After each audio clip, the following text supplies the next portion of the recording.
That's a lot of roots. I'm impressed.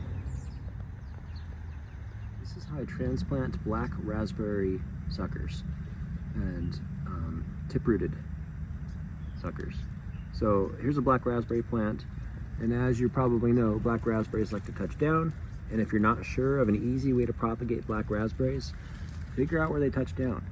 Give that stem a little tug, and if it doesn't come up, like I can't go past there, which means it's probably rooted somewhere near that end. And then once you find one that you want to dig up, you stick your shovel in.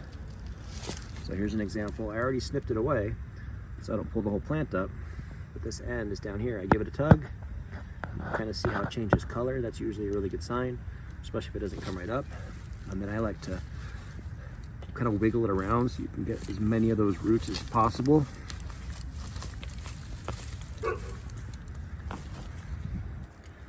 And then a lot of times near to where all the roots spread, you'll see these little new shoots that are forming. And that's gonna be some new raspberry canes next year. That's all you do. All right, here's another example. Follow this one over here. You can kind of see how it just kind of curves around a little bit and then almost goes straight down. And if you look real close, you can see a little shoot forming there, and then looks like this shoot actually formed right before we got some cold weather. You can tell because the leaves fell off, but that's a really good crown. Like when that happens, it's usually going to be a lot of roots. So I like to detach it from the mother plant, and you don't need much stem there. I could probably use less than that. You just want to make sure you have, you know, potentially like 5 or 6 positions where leaves can form, just in case it wants to put any leaves on that. But a lot of times what you'll see is that part will just get rejected or aborted by the plant, and then that new growth, that new stem that's forming will be pretty much all the plant will use with that crown once it detects it's detached from the mother plant. And this works for any type of raspberry or blackberry. You just want to make sure that you're imagining where those roots are. You get your shovel underneath them. I like to use a spade and then just pop it up.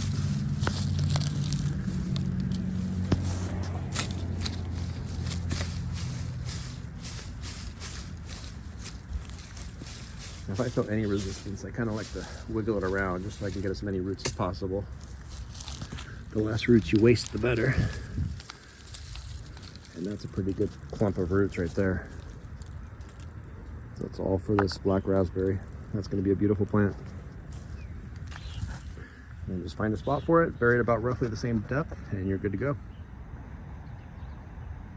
I was just diving right into it. Look at that mycelium, the white stuff. There's another pretty cool one.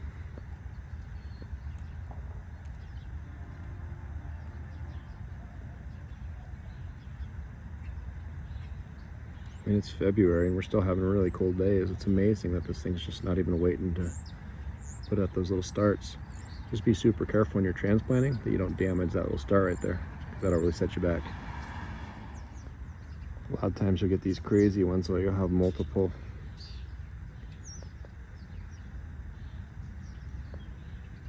I'm glad I thought to come out and do this today. It's a pretty good time to do this. As those shoots get longer, they get more and more delicate. If you snap those little shoots off, pretty much kills that that sucker, that rooted cutting, or not cutting, that rooted tip. But that's a lot of roots. I'm impressed.